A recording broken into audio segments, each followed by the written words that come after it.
বৈশ্বিক তথ্য অনুযায়ী পানিতে ডুবে মারা যায় 1 থেকে 4 বছরের শিশুরা এবং দ্বিতীয় ঝুঁকিপূর্ণ বয়স 5 থেকে 9 বছর। বিশ্ব স্বাস্থ্য সংস্থার হিসাব অনুযায়ী মেয়ে শিশুর তুলনায় ছেলে শিশু দ্বিগুণ মারা যায়। বাংলাদেশের হিসাব অনুযায়ী প্রতিদিন পানিতে ডুবে মৃত্যুবরণ হয় 50 জন, এর মধ্যে শিশু হচ্ছে 40 জন।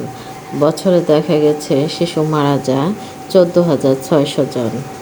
হিসাব অনুযায়ী দেখা যায় এর 80% বসতঘর থেকে 20 মিটার দূরত্বের মধ্যে পুকুর, জলাশয়।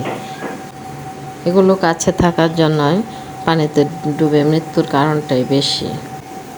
দুর্ঘটনা থেকে বাঁচতে হলে 1 নম্বর সচেতনতার সাথে অভিভাবকদের চলতে হবে। 2 নম্বর শিশুর বয়স 4-5 বছর হলে সাঁতার শেখাতে হবে। 3 নম্বর বাড়ি থেকে একটু দূরে পুকুর, জলাশয় থাকতে হবে। 4 নম্বর পুকুরের কাছে থাকলে বাড়ির, তাহলে পুকুরের চারপাশ বেড়া দিতে হবে।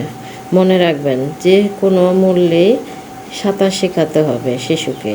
প্রত্যেকের যারা শহরে থাকে তারা গ্রামে বেড়াতে গেলে আশেপাশে কোনো পুকুর এমনিতেই পিছলে গিয়েও পড়ে যেতে পারে। অনেকেই লঞ্চ, স্টিমার, নৌকায় চলাচল করেন, এখানেও কোনো দুর্ঘটনা ঘটলে নিজেকে সেভ করতে পারবে। তাই যদি সাঁতার শেখা থাকে, যে কোনো দুর্ঘটনা থেকে নিজেকে রক্ষা করতে পারবে।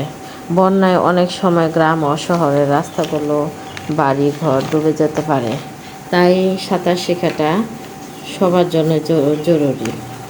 আমাদের বাবা মার কাছে প্রত্যেকটা সন্তানই সোনার টুকরা, তাই সবাই হেফাজতে রাখার জন্য চেষ্টা করবেন। আর আমার বাচ্চাদের জন্য দোয়া করবেন। আমরাও গ্রামে যাই বেড়াতে, তখন সাঁতার শেখানোর জন্য চেষ্টা করি। আমি প্রত্যেকবারই নিজেই নেমে চেষ্টা করি বাচ্চাকে সাঁতার শেখানোর জন্য, আর বাচ্চাকে খুব খেয়াল করে রাখি। অবশ্য বড় হলে বাচ্চা সাঁতার শিখে যাবে, এখন ছোট আছে, কিন্তু আপনারা দোয়া করবেন আমি যেন সাবধানের সাথে বাচ্চাকে হেফাজতে রাখতে পারি, আল্লাহ যেন সহায় হন।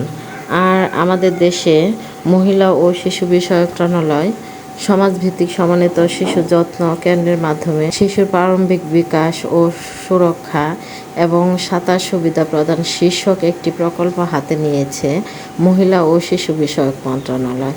2 বছর মেয়াদী প্রকল্পটি 2022 সালে শুরু হওয়ার কথা থাকলেও এখনও শুরু করা হয়নি, তাই এ ব্যাপারে মাননীয় প্রধানমন্ত্রীর সুদৃষ্টি কামনা করছি। এবার আমরা জেনে নিব সাঁতার কাটার উপকারিতা। 1 নম্বর হচ্ছে শরীরের জয়েন্টে ব্যথা দূর করতে সবচাইতে ভালো ও বিকল্প ব্যায়াম হচ্ছে সাঁতার। 2 নম্বর অনেক শিশুদের হাঁপানির সমস্যা আছে, নিয়মিত সাঁতার কাটলে হাঁপানির সমস্যা দূর হয়। 3 নম্বর অনেকে ঘুমের মধ্যে নাক ডাকার সমস্যা আছে, এই নাক ডাকার সমস্যা দূর হয় নিয়মিত সাঁতার কাটলে।